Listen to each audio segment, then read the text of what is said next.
날마다 쓰는 나의 신앙일기 TV 데일리 큐티 나무의 향기입니다. 오늘은 2월 7일 화요일입니다. 오늘 함께 묵상할 성경 본문은 로마서 11장 25절에서 32절입니다. 형제들아, 너희가 스스로 지혜 있다 하면서 이 신비를 너희가 모르기를 내가 원하지 아니하노니, 이 신비는 이방인의 충만한 수가 들어오기까지 이스라엘의 덜어는 우둔하게 된 것이라. 그리하여 온 이스라엘이 구원을 받으리라. 기록된 바 구원자가 시온에서 오사 야곱에게서 경건하지 않은 것을 돌이키시겠고, 내가 그들의 죄를 없이 할 때에 그들에게 이루어질 내 언약이 이것이라 함과 같으니라. 복음으로 하면 그들이 너희로 말미암아 원수된 자요, 택하심으로 하면 조상들로 말미암아 사랑을 입은 자라. 하나님의 은사와 부르심에는 후회하심이 없느니라. 너희가 전에는 하나님께 순종하지 아니하더니 이스라엘이 순종하지 아니하므로 이제 긍휼을 입었는지라. 이와 같이 이 사람들이 순종하지 아니하니 이는 너희에게 베푸시는 긍휼로 이제 그들도 긍휼을 얻게 하려 하심이라. 하나님이 모든 사람을 순종하지 아니하는 가운데 가두어 두심은 모든 사람에게 긍휼을 베풀려 하심이로다. 바울은 로마서 9장에서 11장 부분을 다루면서 하나님의 계획을 반복적으로 자세히 전하고 있습니다. 구약 성경에 나타난 하나님의 계획 속에는 교회가 나타나 있지 않습니다. 구약 성경은 하나님의 백성 이스라엘에 관한 말씀이기 때문에 이스라엘을 잠깐 제쳐두고 이스라엘과 이방인이 하나가 되는 교회의 등장은 비밀이었습니다. 25절에서 바울이 말하고 있는 부분이 바로 이 교회의 비밀입니다. 이방인의 충만한 수가 들어오기까지 이스라엘의 덜어는 우둔하게 되었다는 것입니다. 하나님께서 이스라엘과 이방인이 하나가 되어 하나님을 섬기는 교회를 이루는데, 이 교회에 들어오는 이방인의 수가 하나님의 계획 속에 정해져 있습니다.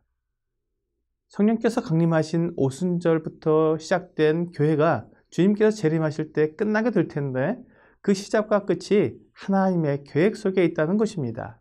이렇게 교회가 끝나게 되면 다시 이스라엘이 역사의 무대에서 활동을 하게 될 것입니다. 하나님께서 이스라엘을 다시 회복시키시기 위해 놀라운 일을 행하실 것입니다. 이스라엘 사람들이 회개하여 하나님께로 돌이킬 것이고, 하나님께서 보내신 구원자 예수 그리스도를 하나님의 아들로 믿고 죄 사함을 받게 될 것입니다. 하나님께서 이와 같은 계획을 세우시고 인류 역사를 인도해 가고 계십니다. 28절에서 복음으로 하면 그들이 너희로 말미암아 원수된 자라고 말합니다. 바울은 계속해서 이스라엘이 하나님께 버림을 받았다고 말하고 있습니다. 그리고 그 자리에 이방인들이 접붙임을 받았습니다. 이런 상황으로 볼 때 복음으로 인해 믿지 않는 이스라엘 백성들이 믿는 이방인 때문에 하나님과 원수가 된 것입니다. 하지만 택하심으로 보면 이스라엘 사람들은 그 조상들로 인해 사랑을 받은 사람들입니다. 그러므로 이스라엘은 하나님의 사랑을 받은 선택된 민족이지만 그들이 믿지 않음으로 인해 하나님과 원수가 되어 있는 것입니다. 하지만 29절에서 말씀하고 있는 것처럼 이스라엘을 향한 하나님의 은사와 부르심에는 후회함이 없습니다. 하나님은 잠깐 이스라엘을 제쳐둔 것입니다. 그것은 이스라엘을 버리기 위함이 아니라 다시 회복시키기 위한 것입니다. 하나님께서 이스라엘을 부르시고 하나님의 말씀을 맡기신 일은 결코 취소가 될 수 없기 때문입니다. 결국 하나님의 계획은 이스라엘이 회복되어 하나님의 일을 하는 민족이 되는 것입니다. 이러한 계획 가운데 하나님은 교회라고 하는 하나님의 놀라운 신비를 품으신 것입니다. 교회는 하나님의 아들 예수 그리스도의 피로 사신 것입니다. 이스라엘은 부르심으로 세워졌지만 교회는 값을 치르고 사신 것이기 때문에 하나님께 너무나 소중한 존재입니다. 하나님께서 교회를 얻으시고 또한 이스라엘을 회복하시는 이 놀라운 계획을 바울은 하나의 순환 고리로 표현을 하고 있습니다. 하나님께 순종치 않았던 이방인들이 이스라엘에 순종치 않음으로 긍휼을 얻게 된 것입니다. 그런데 이방인들에게 베푸신 하나님의 긍휼 때문에 이스라엘 백성들이 긍휼을 입게 되는 순환 고리를 볼 수 있습니다. 이것을 통해 사람으로서는 도저히 알 수 없는 하나님의 지혜를 보게 됩니다. 사람들이 죄를 짓고 하나님을 떠나 살며 불순종하는 가운데 있었지만 그것이 결국은 하나님의 긍휼을 얻게 되는 하나님의 방법이 된 것입니다. 하나님은 사람의 실수와 잘못을 통해서도 얼마든지 선을 이루시는 분이십니다. 우리는 하나님을 잘 알지 못하기 때문에 하나님을 오해합니다. 그리고 하나님을 원망하기 쉽습니다. 왜 사람이 죄를 지을 것을 알면서도 선악을 알게 하는 나무를 에덴 동산에 두셨느냐고 따지듯 묻는 사람들이 있습니다. 사람은 하나님이 아니기 때문에 분명한 한계가 있어야 합니다. 그리고 사람은 그 한계 속에서 나를 만드시고 생명을 주신 하나님께 감사해야 합니다. 그렇지만 사람은 하나님이 정해주신 한계를 싫어하고 하나님처럼 되려고 하나님을 배반했습니다. 하나님은 이에 대해서도 분명한 계획을 가지고 계셔야 했습니다. 사람을 만드시고 그를 하나님의 사랑의 대상으로 삼으셨기 때문에 그의 잘못에 대한 책임도 하나님이 지신 것입니다.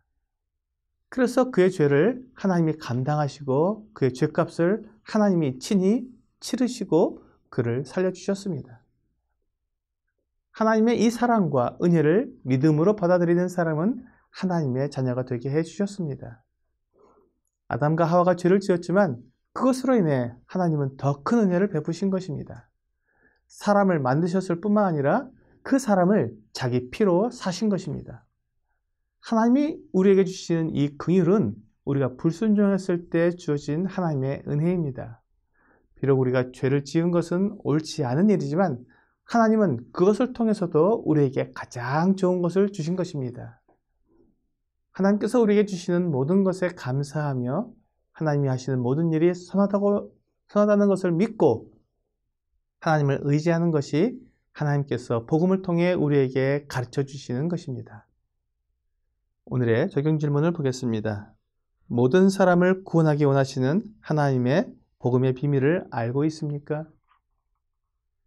하나님은 모든 사람이 구원을 받으며 진리를 아는 데 이르기를 원하십니다. 그래서 하나님은 이방인들에게 복음을 주셔서 구원해 주시고 그것을 통해 불순종한 이스라엘도 하나님께 돌아와 구원을 얻게 하십니다.